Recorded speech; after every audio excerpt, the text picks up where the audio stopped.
Hello, my name is Stephanie Roberts, and I'm a Senior Assessment Consultant for WPS. Welcome to the webinar, Autism Conversations, Individualizing Educational Interventions with the MIGDAS-2 Evaluation Process, with Dr. Marilyn Monteiro. Dr. Monteiro is a licensed psychologist and licensed specialist in school psychology. She's also an expert in the area of autism spectrum brain style differences. She is the author of the MIGDAS-2, the test protocol, and several books. She maintains a practice specializing in supporting individuals with autism spectrum differences and their families. Dr. Monteiro provides national training for clinicians in the area of autism evaluations and family therapy techniques to support individuals with autism spectrum brain style differences. She thoroughly enjoys having autism conversations, and it's my pleasure to welcome Dr. Marilyn Monteiro. We are going to go to a couple slides here, and I'm going to talk a little bit about WPS. We are sponsoring Dr. Monteiro today. So for over 75 years, WPS has been the leading independent publisher of educational and psychological assessments and related intervention resources in the areas of autism, speech and language, school and clinical psychology, and occupational therapy. Dr. Monteiro, yeah, you can keep going to that one. So Dr. Monteiro is going to be speaking today, and I'd like to welcome her as I did before. Take it away, Dr. Monteiro. Stephanie, thank you so much. And thank you to Laura and the rest of the support people at WPS for sponsoring this today. And I'm very excited to be spending an hour with all of you from all your various locations, talking to you, having an autism conversation with you. And specifically today, what we're going to be doing is really looking at the connection between the MIGDAS-2 evaluation process and how to individualize your educational interventions. So we'll be basically focusing on that. And as Stephanie said, I'm going to try to address a lot of the questions that people put in their registration as we go through our content today. I do want to share with you that I'm the author of a book called Autism Conversations, Evaluating Children on the Autism Spectrum Through Authentic Conversations. And this book is really designed to help school-based evaluators and clinical evaluators who are working in multidisciplinary teams primarily on ways to really think about and talk about autism spectrum brain style differences with parents and teachers, and when you evaluate children and adolescents and young adults in strength-based language, using strength-based language. The MIGDAS-2 is what our focus is today. The MIGDAS-2 is the second edition of the Monteiro Interview Guidelines for Diagnosing the Autism Spectrum. And the MIGDAS-2 is one of the questions people have is, what exactly is it? And is it something that has a lot of research behind it or evidence-based? And I do want to talk with you about the fact that this is a qualitative measure. It's an interview process that helps you while you're really going through your autism diagnostic process. It's really designed to give you the language, the strength-based positive language, to be able to identify and recognize and organize all of your evidence that you've gathered that shows patterns of behavior that are best fall under the umbrella of autism spectrum differences. And so there isn't research on this in terms of research to show that, because it's not a standardized assessment measure. It really is based on years and years of experience working with thousands and thousands of families and getting feedback from them and from educators on whether or not the descriptions that come from the language in the MIGDAS-2 and the organizing framework actually fit with the individual student, adolescent, or adult that we're working with. So I'm also the author of a book for practitioners called Family Therapy in the Autism Spectrum, Autism Conversations and Narrative Practice. And that book really talks about the emotional shifts and family shifts that need to happen in working with identifying neurodiversity of autism in individuals and helping families become resilient and have strategies that are strength-based. Rachel Bedard and Lorna Hecker have edited a volume for treatment of adolescents and adults with autism spectrum differences. And my chapter in that book is on working with couples where one of the partners has the autism spectrum brain style. And that chapter is called The Transformative Power of the Autism Spectrum Narrative. So let's get into right now talking a little bit about why the MIGDAS-2 process. So how did it come about? I was interviewing children and their parents over the course of thousands of evaluations, mostly school-based, that led to the development of the MIGDAS-2 system. And the system was developed really as a qualitative interview process, and it emerged from applying interview techniques that are in sync with the autism brain style, and then developing the use of positive and descriptive language to talk about what I was seeing and doing. So what this is about in terms of a qualitative interview process, applying techniques that are in sync with the autism brain style, is really called a sensory-based approach, because what you're directed to do as a clinician is to do social overtures to the child, adolescent, or adult that you're having a clinical conversation with that is going to be in sync with their areas of interest and giving them interesting sensory materials to explore, to regulate and organize while they're talking with you. What this does is it really takes the evaluation process out of the context of a standardized examiner-driven interaction, and it allows the child, adolescent, or adult to be able to really unfold telling their story, talking about their experiences, sharing their areas of interest. And this is a way to really do a strength-based, invite the individual to share with you. I recently was working with a young person, a 17-year-old, who identifies as she, they.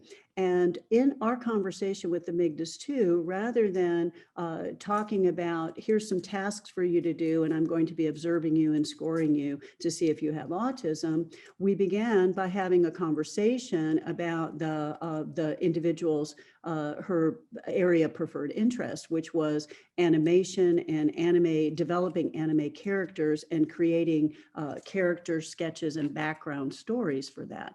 So what happens when we invite a person to talk about their areas of interest, and we do some background research, so we show an interest and we mirror their level of conversation, we get this wonderful sample of how they think, how they organize, how they regulate, and then we have a basis to begin to see either the autism behavioral profile unfold, the sensory-based entry point, or we see a different pattern emerging. This is particularly useful for helping individuals who have other forms of neurodiversity or who have gender differences. So for females, for example, autism presents in quite a different way than it does for males, especially for verbally fluent females. And so with this method, we oftentimes, because you're inviting the person to talk about their experiences and what routines they use to self-soothe, to regulate, to organize, you're giving them materials to actually explore, to show you how they self-soothe and regulate by manipulating them. What we end up doing is having, for women and girls, we end up having that camouflage or masking that doesn't really allow for the divergence of what's happening on the inside versus how they're able to mask on the outside to really present itself. So the MIGDAS-2 qualitative interview process is really teaching you how to apply interview techniques that are in sync with the autism spectrum brain style. The conversational approach that I was just talking about provides you, the clinician, with a way to connect with children and their parents in a meaningful way during the autism evaluation process. I'm doing remote evaluations and have been for the past year due to the pandemic, but I'm continuing to do that. And I was just recently working with a young child who really loves minifigures from Legos, and also loves Pokemon. So in meeting with him, it's not that different from a virtual, so you can definitely use this method remotely as well as in person. it's the process is the same about in doing a social overture that is object focused. So in beginning to connect with this child, rather than asking him, show me your Legos or your Pokemon things, when I met him for the first time, and I would have done this in person, but I just happened to do it remotely, when we got on the screen together, instead of just saying, hello, I'm Miss Marilyn or whatever, what I did was I brought up a minifig and I said, hello. So what I did was use an object and I didn't say hello, I said, hello. I used my little minifig voice. But what I was doing was doing a social overture that was object focused. What happens is the child, if it's a young child like the one I'm just describing, an older she, they, who is talking about their areas of interest, no matter where they fall on the age or ability level continuum, when you do a social overture that is organized around an object focus, what happens is the individual alerts, engages, and experiences the input as in sync with them as opposed to incoming source of stress. So the MIGDAS-2 really provides this type of clinical interview, provides a structure to make the evaluation process enjoyable for the child, adolescent, or adult. And when people are relaxed, when they're enjoying having an interaction with you, then that amplifies their strengths and allows you to see them and to comment on them, as well as amplifying the differences. So children and their families are given a way to have a shared experience with you, the evaluator, that is a positive one. Both the child and the parents leave the autism evaluation or interview experience with a nuanced and positive understanding of their child's individual story, because you've made the interview not about a standardized presentation of materials. You've made the interview about looking at really providing a behavioral profile of the pattern of strengths and differences that are unique to that individual child. This contrasts with the more common experience for families of being in a setting where the individual is measured, observed, and scored, and then given a diagnosis or a label with negative implications. So although standardized measures, of course, play an important role in the autism evaluation process, they leave us without a compelling way to tell that nuanced story of the individual child, adolescent, or adult. So even though for you that are school-based evaluators, and you are really looking at using the deficit model, of course, of IDEA criteria for autism and eligibility for special education based on a disability. If you're in clinical practice, then you're tied to the negative diagnostic model, the medical model of you have to have a disorder of some sort. Those things are all part of the world that we work in. But when we are working individually with a specific child, adolescent, or adult and their family, what the MIGDAS-2 is designed to do is to take you out of that deficit-based medical model thinking and begin to provide an experience where you are describing and eliciting, drawing out, identifying and describing patterns of strengths and differences that you are, that anyone looking at the child in any discussion with you, when you describe what's happening, will say that, they'll resonate with it and say, they'll endorse, that's my experience. Your colleagues, if you are doing a multidisciplinary team, will endorse the descriptions in the MIGDAS-2 and say, that's my experience. And what that does is it allows you to systematically develop your profile of strengths and differences for the individual across the areas of the organizational framework for autism, and then deciding on the diagnosis, the disability or the eligibility for special education, the disorder for the insurance or for medical model. Those things become quite clear in presentation, but the family has experienced with you an individualized, compelling way to tell the story of that individual. So standardized measures like the ADOS-2 do provide a solid structured behavior sample, and it does emphasize social communication differences, although they're described as deficits. There is a limited use of sensory-based materials, but they also address that aspect of the diagnostic criteria. What happens when you're administering an instrument like the ADOS, which is an excellent instrument to use, what it does is you write notes and have all sorts of details about the subtle things that you've seen that lead to your scoring of the ADOS in terms of the diagnostic algorithm. But there's no place to put all that information. And oftentimes what it does is reduces your diagnostic process to they got a score. So what the MIGDAS-2 is designed to do is to, in a qualitative way, is to really organize around exploring the individual's areas of preferred interest, and then inviting that individual to explore those materials with interesting sensory properties and their topics, so that you can describe the individual's patterns of behavior and then link that description to a diagnosis of autism or a diagnosis of something else.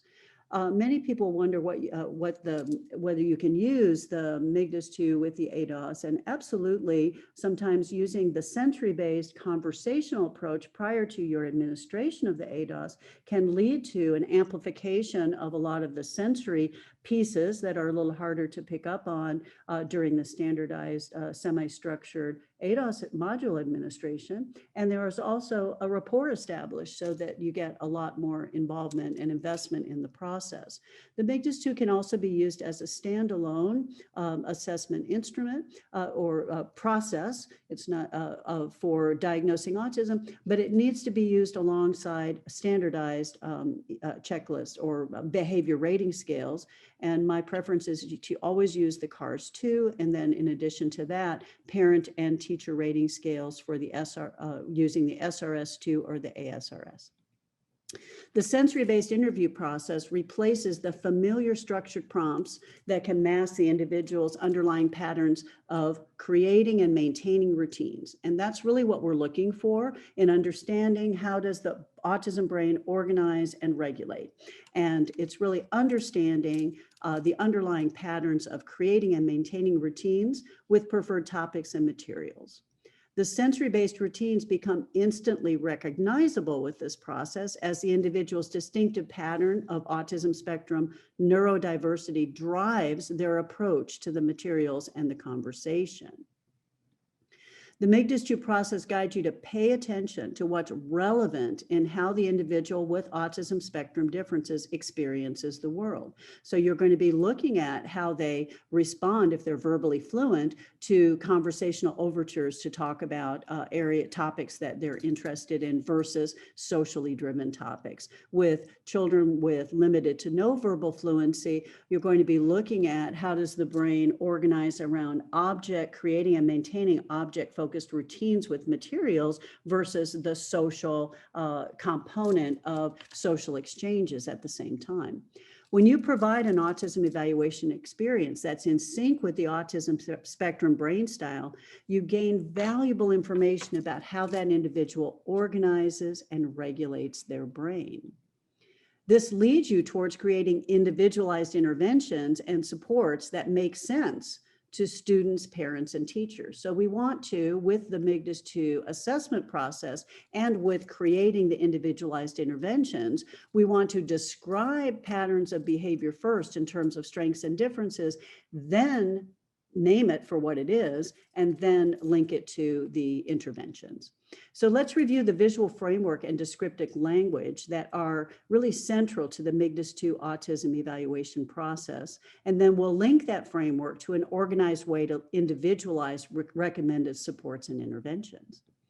So the conversational structure of the MIGDAS-2, using the sensory fidget materials and topics of interest to the individual as the conversational entry points, results in a clear presentation of the autism spectrum brain style across age and ability levels.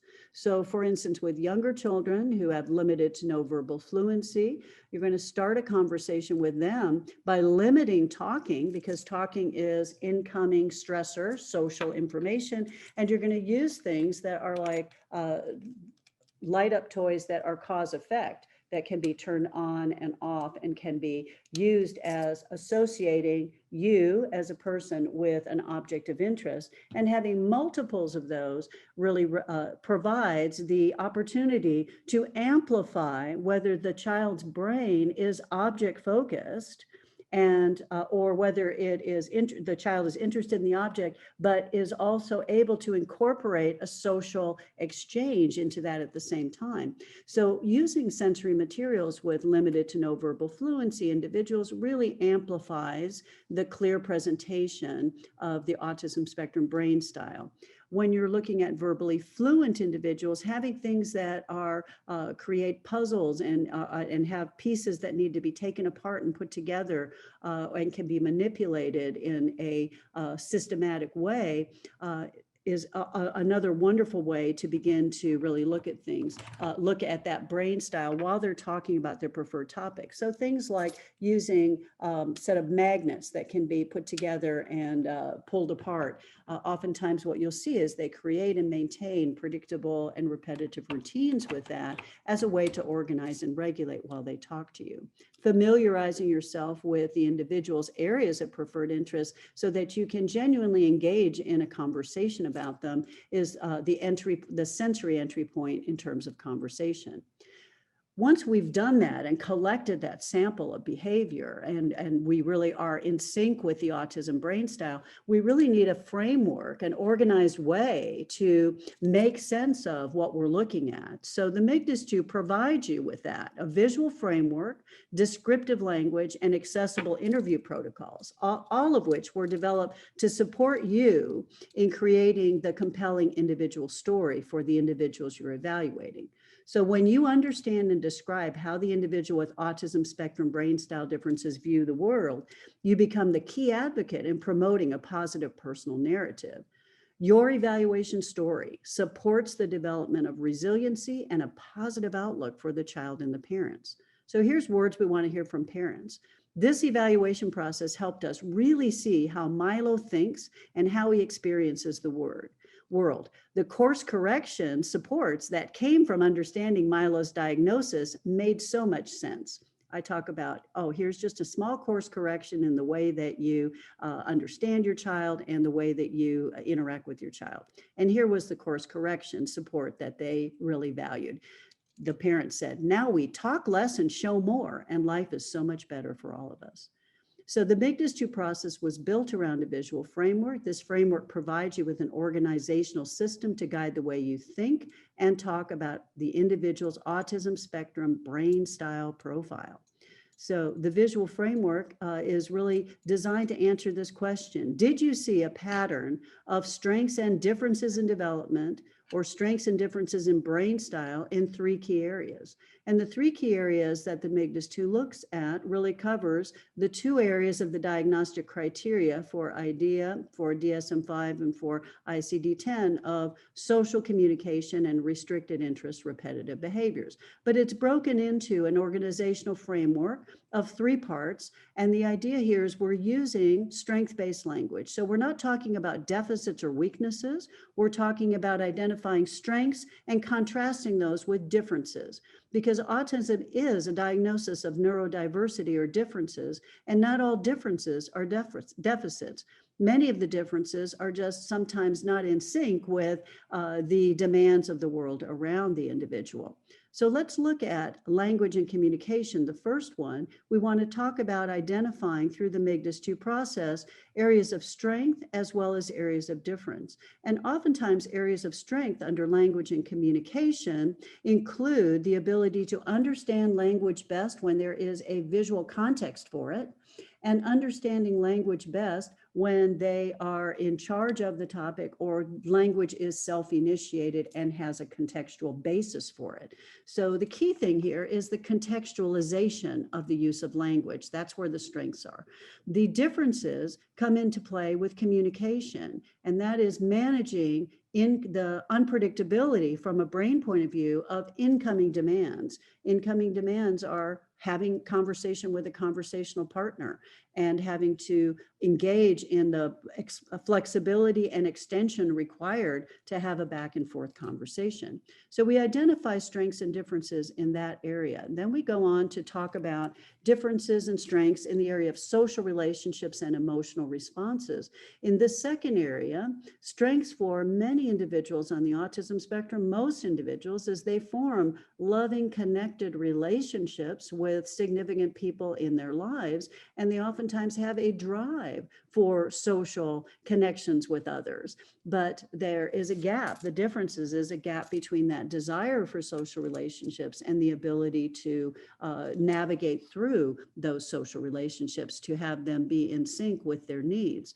The other piece about social relationships is oftentimes a difference for individuals with autism is their development of social narrative, their development of an understanding and language to talk about themselves and others is less developed, and they need supports to do that, because their way of making social overtures is to use this third area, object focus, sensory interest, and to connect with others through that. So we look at strengths and differences in social relationships and also in emotional responses. Individuals with autism spectrum neurodiversity feel deeply, have a range of complex emotions like everyone else. The difference that gets in the way of distressing them and creating challenges is the inflexibility and the low threshold for input that results in reactive behavior and brain reactivity, and the difficulty once reactivity happens for the person to reset their regulation level. The third area we look at is sensory use and interest. And in the criteria, this is referred to as restricted interest in repetitive behaviors. But in this framework that is strength-based and is really telling the story of the individual, we translate that into language that is descriptive. So we begin to identify under sensory use and interest the strength of the individual's interests, and what is the form of those interests, and are they in sync with their age and ability level? So oftentimes what we look at here is identifying what type of thinker the individual is. So individuals who organize around visual context are oftentimes visual, three-dimensional, systematic, categorical, scientific, binary thinkers, right? So there's all of these strengths that can be identified in terms of what activities does the individual do to organize and regulate. Those activities, if we look at the form of them in terms of visual, systematic, self-contained, all of those aspects of it, we begin to describe the sensory needs of the person. And we also talk about then the sensory sensitivities that the brain becomes reactive to. What we also want to talk about in this area under sensory use and interest is the need to create and maintain predictable routines to organize the brain, regulate the brain, and block out sources of stress. And we want to identify the difficulty with the binary autism brain of inflexible thinking, difficulty shifting from their agenda to the agenda of others. So if we look at these three areas, sensory use and interest is where the individual gets alert and engaged and really gets energy. These other two areas, social communication and emotional, are the areas in which it's harder work for the individual's brain. And they can learn how to do it, and they have a desire to participate in those things, but they're difficult and draining and hard work as opposed to energizing. So when we look at this visual framework and this organizational system, and we pair it with the language in the MIGDAS-2 protocols, we're able to come up with a pattern of observations that describes the autism brain style in ways that are immediately accessible to the individuals we are speaking with, parents, teachers, and individuals who are receiving their diagnosis, in a way that's recognizable and that we come to consensus that that's what we're talking about when we talk about autism.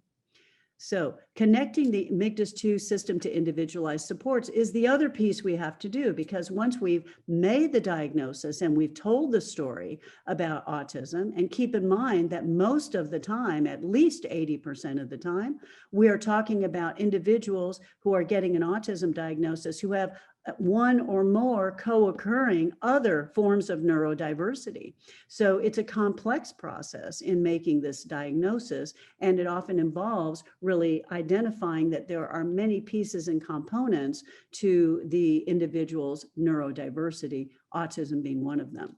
So just as the MIGDAS-2 process supports you in organizing and describing the individual's pattern of strengths and differences in those three key areas, the following descriptive triangle I'm going to share with you now helps you organize and describe three key areas of intervention and support. So why is this important? Because we've all of you who are in this webinar today have written many reports and have done many evaluations for autism as well as many other forms of neurodiversity. And you have written lots of lots of support recommendations. And we tend to, in our recommendations, list out some fairly generic things. So why is it important that we use a descriptive organizational framework for describing three key areas of intervention and support? What's the value of placing your recommendations into a visual framework? Well, when you guide parents and teachers through the visual framework, you describe the individual first, and then that provides the context and meaning to the diagnostic term. So when we talk about not that the outcome is that your child had a score that shows they have autism, or we decided that, based on all the preponderance of evidence, the diagnosis is autism spectrum. If we say that first, we don't provide a visual framework describing the individual and a context to give context and meaning to the diagnostic term. So just as we need to do that in really presenting the diagnosis to individuals, we need to organize our recommended interventions into a visual framework so we can provide parents and teachers with the context so that the supports acquire functional meaning. So the types of supports I'll be talking about today are not going to surprise you or be things that you haven't thought about. But my message to you today is, when you're using a systematic visual framework to conceptualize and describe autism spectrum brain style differences, and you link those to an organizational framework that provides a context and describes the interventions you're going to be recommending, you provide a context to parents and teachers so the supports acquire functional meaning. So let's look at what the triangle for educational areas of support would look like. So there's really three areas here, and they fit together with the three areas that we just talked about with the diagnostic visual framework. And the first one is organizational supports to help organize language and behavior. The second area that we'll be talking about this afternoon is social skills and self-determination supports. And the third area is we'll be talking about regulation support. So those are the three areas of support. Let's go through each of those three as we continue with our conversation today. So with organizational support, let's start by better understanding the rationale behind this category of educational supports. Language and communication differences, of course, affect the way in which the autism spectrum brain takes in information. Incoming information is a source of hard work and stress for the autism brain when that incoming information is not part of a self-initiated routine or quest. So processing incoming language and managing verbal directives are both sources of stress that lead to fatigue as the individual's threshold for taking in information is surpassed. Even children and adults with high levels of verbal fluency who have autism spectrum differences become reactive when they're required to manage too much verbal input. So the autism spectrum brain organizes and regulates best when the individual can see and respond to visual contextual cues. When this brain difference of needing the visual context for incoming language that they are not generating, they're having to respond to, when we understand the need for a context for the visual, for the verbal that's coming in, adults working with children can take the child's perspective and provide visual organizational supports. adults or working with adults, partners who have autism spectrum differences can understand the adult's perspective and provide visual organizational supports. I was working with a mother of an 8-year-old who is acquiring verbal fluency quite nicely and has good cognitive strength, some uneven patterns of development, but is acquiring, some good cognitive baseline abilities.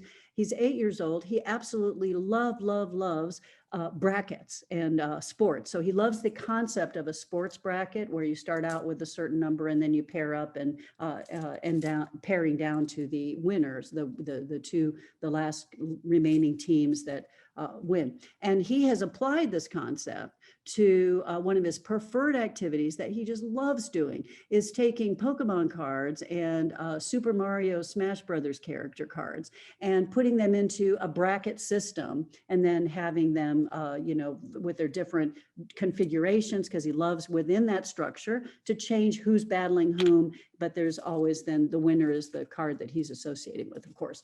But this child then organizes and regulates with visual, systematic, contextual thinking. And then his language is very fluent when he's able to use that visual contextual framework. However, the issue that his mother, who actually happened to be a teacher and has had lots of experience working with children, was saying it's really, he is reacting in really very agitated ways whenever she's placing a demand on him or giving him a directive. So we talked about not so much coming up with, a lot of visuals, but we talked about during the summer when they're at home together and he's doing that and she needs his attention, then just using her hand to show him as well as tell him. So she started, she said, okay, I'll try it. So when I spoke with her the next time, she said, it's so simple. I really didn't understand how important it is for my son to have that visual context. But when she said, when I started saying, there's going to be two things happening, just put her fingers up and said two. Here's number one. And here's number two. She said, just using that visual context of pairing what I'm saying with my, this is it. It tells him visually how much, how long, and he was able to, his dysregulated response to her directives reduced to create significantly for her. And so she said, I really understand now the power of that. So when we begin to really help the adults working with the child, take the child's perspective and understand the importance of visual contextual cues, we really get some wonderful results happening. And people buy into the interventions in ways that they don't if we just recommend they do something. So remember the quote from Milo's parents: the most efficient way for adults to communicate is to use verbal communication. But this cancels out the most efficient way for the autism spectrum brain to process communication. The descriptive triangle of educational supports reminds adults that even when children are verbally fluent, the use of visual supports helps the child organize, regulate, and take in information more efficiently than when they have to rely solely on auditory input, because they have to flexibly shift from their visual internal schematic to having to flexibly shift to listening without any visual context. And that can be quite challenging for the autism brain. So naturally, the use in terms of organizational supports, the use of visual schedules, checklists, first then charts, and other visual supports provide organizational contextual cues and supports. Pairing verbal directives with visual contextual cues helps the individual with autism spectrum differences manage incoming demands without becoming distressed or dysregulated. It allows both the child and the adult to shift from feeling powerless to feeling capable. Partnering with the child in the development of visual supports is a key part of the process, because we want to be able to have the child link imagery, the child, adolescent, or the adult, link imagery from areas of preferred interest to visual organizational supports, because that places the routine into a context that has positive associations. So the use of visual organizational supports leads to the development of personal agency or personal power for the child as they transfer their prompt dependency from the adult who gives them the verbal directives to their visual system. And then that's a sense of, especially when it's in close proximity to their body, it becomes an extension, if you will, of executive functioning for them. And they have some personal agency in moving through it. It provides the adult with a way to transfer that prompt dependency the child has with them away from the adult and the child, and to use their time prompting the child, prompting them to use their system, and then supporting the child's use of the system as the child comes under instructional control of the system that they helped develop. So the use of organizational supports provides that adult with that way to transfer prompt dependency and to support independence.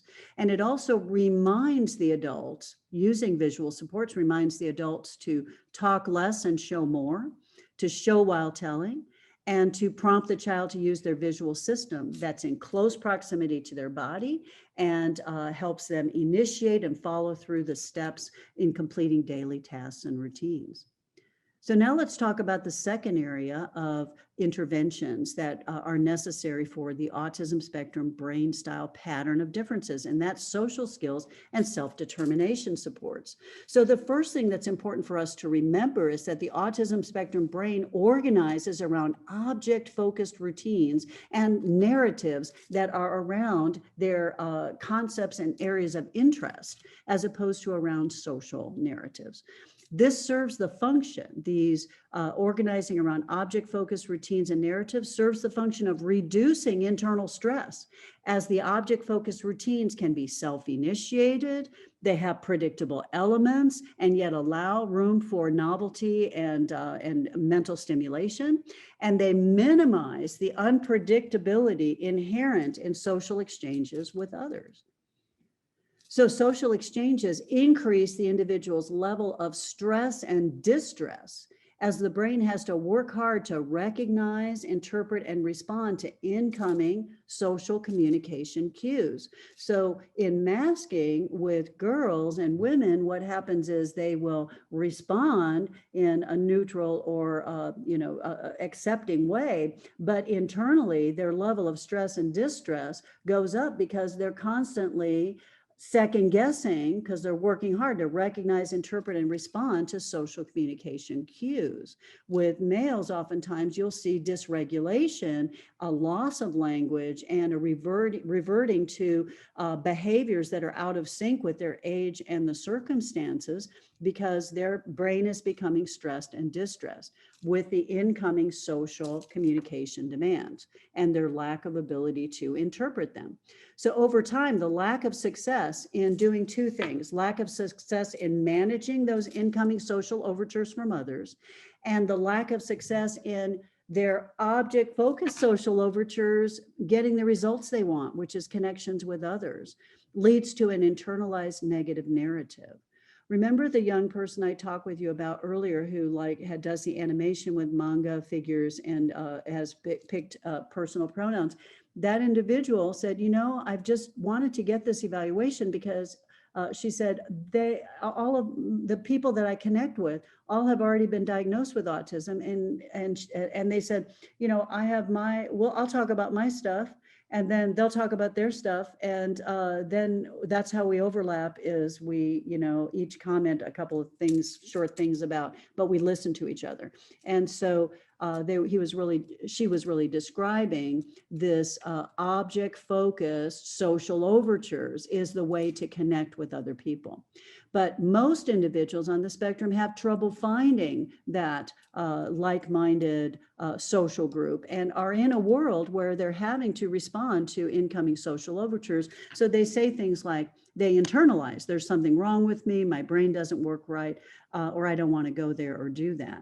At the same time, children have a drive to share their interests with others and to connect with others. So when there is a pattern of being out of sync with others in daily social exchanges, distress and a negative self-narrative become amplified. So social skills and self-determination supports are a category of supports and interventions that address this key area of need for individuals with autism spectrum brain style differences. As with organizational supports, the use of a visual context is essential.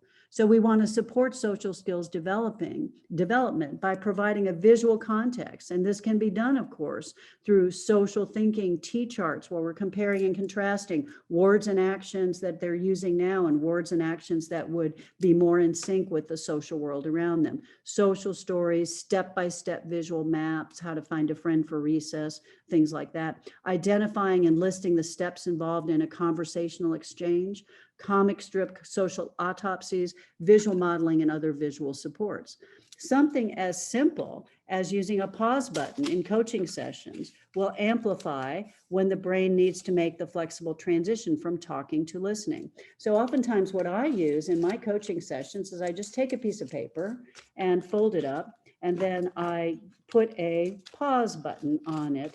And so what we do is when the pause button is held up, and I held it up like this with one twice exceptional young man, and he said, that is not a pause button, that is a cosign. You're holding it up incorrectly.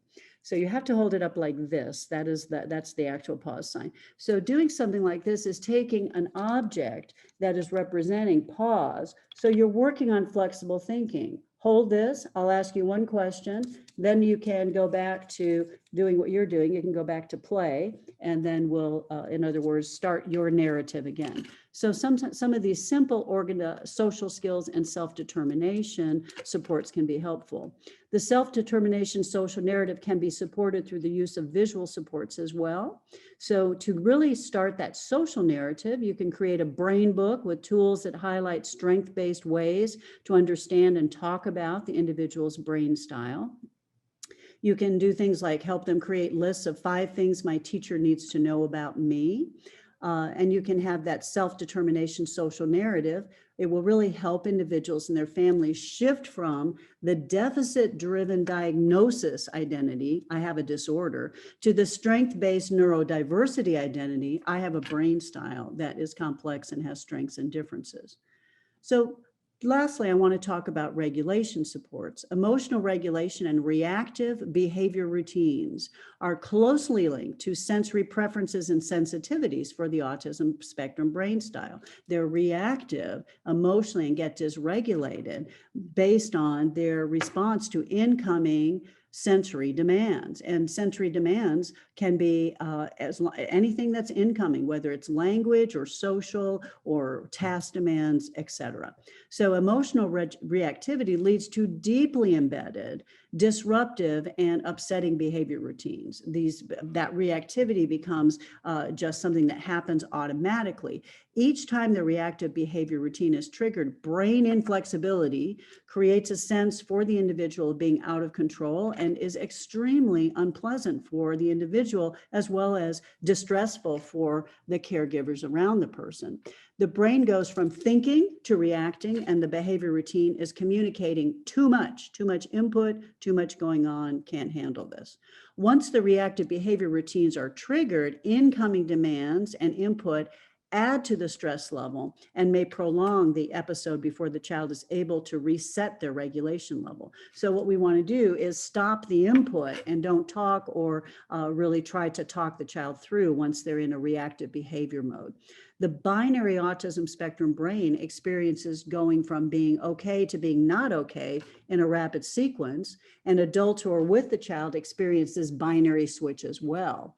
So oftentimes, especially in schools, our behavior regulation supports, and at home as well, tend to be organized around managing behavior after reactivity is triggered. And of course, once reactivity is triggered, the child's not able to problem solve or respond to the adult in an adaptive way.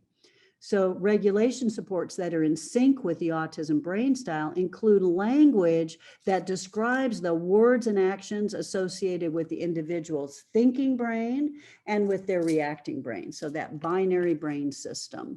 The development of individualized and visual regulation measures support the individual's ability to identify, self-monitor, and begin to self-regulate before making the switch from their thinking to their reactive brain. So when we introduce strength-based language, such as understanding the science behind thinking versus reacting brain states, making a list of triggers, and using the language of brain reset breaks and activities, looking at what are the things that they do to self-soothe, what are the sensory routines they use, and how can we introduce these into brain reset activities that can be used proactively throughout the day. Those are all part of the individualization and understanding of why you're recommending specific regulation supports for the individual. So we want to identify and list the form and the function of the individual self-soothing sensory routines and preferences, because that's a key part of developing an individualized brain reset activities menu.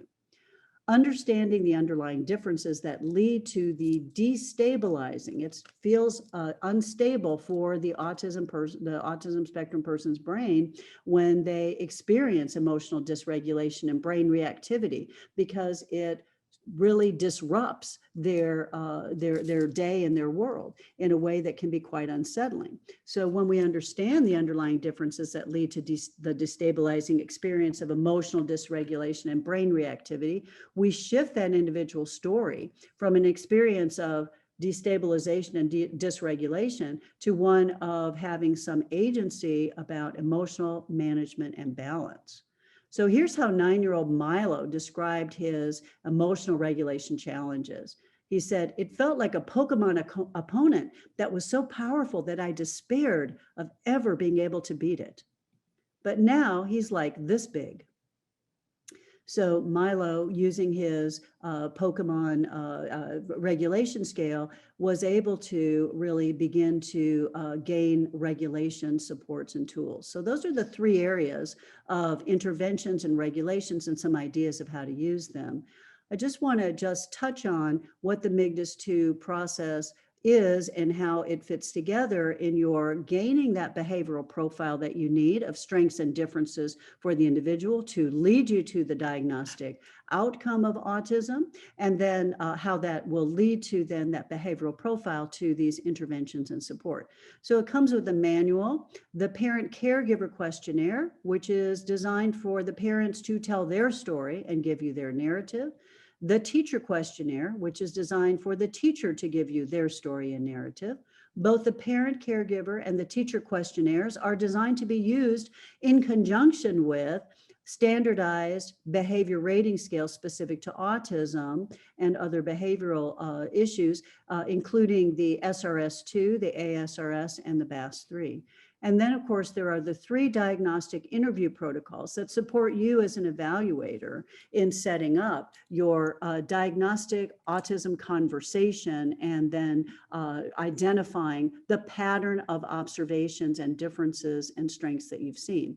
So the 3 protocols are the protocol for individuals with limited to no verbal fluency, which you're going to use mostly with young children who are just developing their language, or with older children if you're doing a reevaluation and they already have a diagnosis of autism but have not yet developed language. The second of the 3 protocols is the one for children and adolescents with verbal fluency, and this is going to include having verbal conversations with them that are going to contrast conversations about their areas of interest with them and their use of verbal fluency with that, versus when you're doing incoming demands of social conversations. And the third protocol is the protocol for use with verbally fluent adults, and that protocol, again, leads to the individual having a conversation with you about different aspects of their experience and telling their story to you, both the internal story and how they mask externally, so that you get the profile of autism for that. So what materials are needed to use with the MIGDAS-2 protocol system? You do need to collect specific sensory materials that contain visual, tactile, movement, and sound qualities. So you do want to have fidgets and materials that can be built and put together. So there is a list of suggested sensory materials available on the WPS website. And there are materials that I use consistently across my evaluations because they consistently are in sync with the autism brain. And many of those materials I've listed on the list. But you don't have to use specific materials. You just have to have materials that have those properties. So what training is needed to use this system? Well, participating in a workshop will prepare experienced autism evaluators to begin using the MIGDAS-2 system as part of their autism evaluation toolkit. And at the present time, online training workshops are available once a month through my website. And I will tell you that in my webinars, workshops, I do provide sample excerpts from clinical interviews that you can see, so you can actually see what it looks like.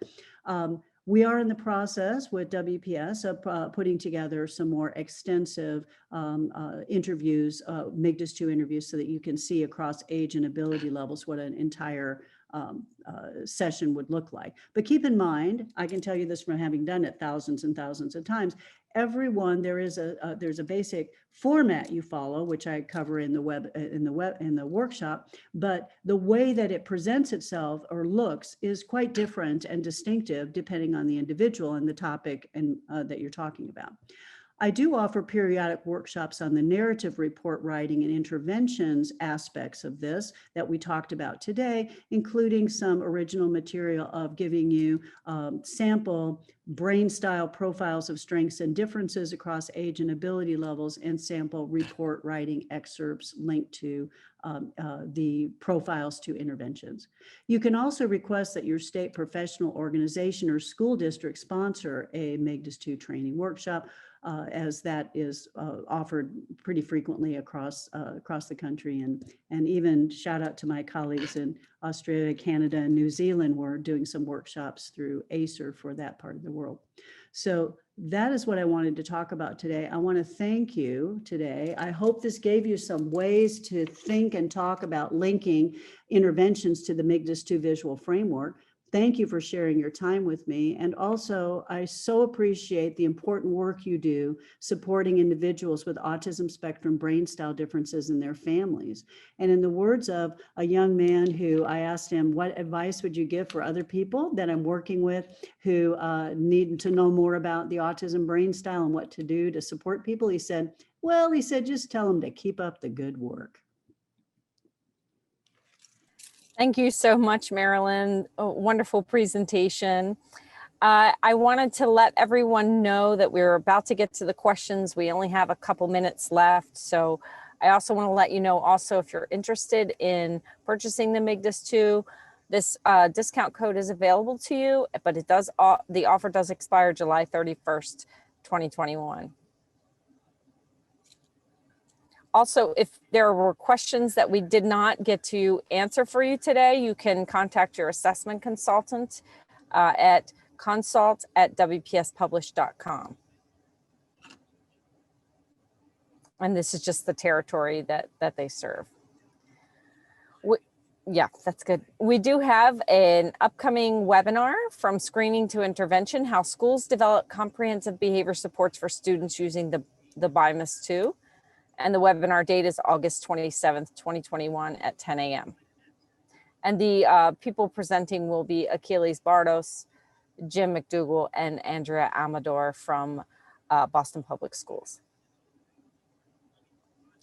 Again, I did put some resources for our webinars and other resources, so please take a look at that in the chat box, and you will see that also in your PowerPoint.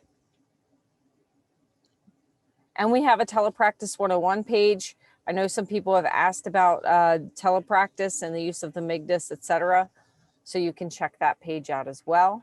Yes, and on that page, we have written up a description of the fact that it is very compatible with remote telepractice administration. And I can tell you that starting with in March of 2020, when we had to move to remote evaluations, I was just like the rest of you, really kind of curious about how is this going to work. But I have found that it works very, very seamlessly to do it remotely, as long as you take into consideration preparing the setup with the parents of or the individual, if you're doing it with an adult, so that they have access to sensory materials from their end of the interview. So yes, it works quite well, and there is some information on the telepractices page. Yep. Again, we have a content hub, the WPS online evaluation system, video resources, and the YouTube channel. And I would encourage you to check the YouTube channel out, as we have so many resources on the YouTube channel. And we have a contact us page by email if you'd like to fill that out, if you have additional questions, or you can send an email to consult@wpspublish.com. All right, questions. I need to do some rapid fire here, Dr. Monteiro. So no, rapid fire response. Is there, we need some quick responses. Is there anyone for whom the MIGDAS-2 framework is not suitable? I haven't found anyone that it isn't suitable for, but I will tell you that there are some cases where it's really helpful to include the ADOS in addition to the MIGDAS-2, because some individuals do well, especially if there's limited to no verbal fluency. Sometimes they do really well in a structured situation. So if you're finding you're not getting enough from the MIGDAS-2, then make sure you're pairing it with the ADOS for those few individuals. But it's few and far between that it's not really helpful. Someone else was also mentioning that it sounds like the MIGDAS-2 is most useful when a diagnosis has already been made. Then you use it to elicit stories and strengths to provide a fuller picture. But this person is saying, but it doesn't look like the MIGDAS-2 can be used to diaggnose, right?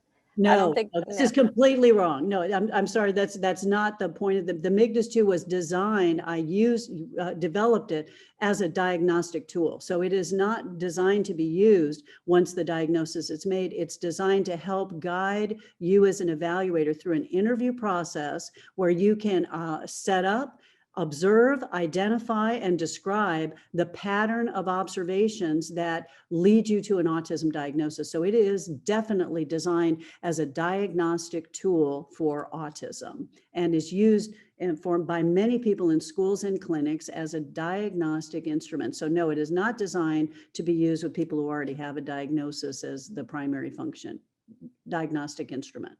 And it's designed to be used in a context of a battery, right? So you're going to be using the CARS-2 that takes all sources of evidence into account and is standardized. You're going to use standardized behavior rating scales as well. And if you choose the ADOS as well, but it's designed as a diagnostic instrument.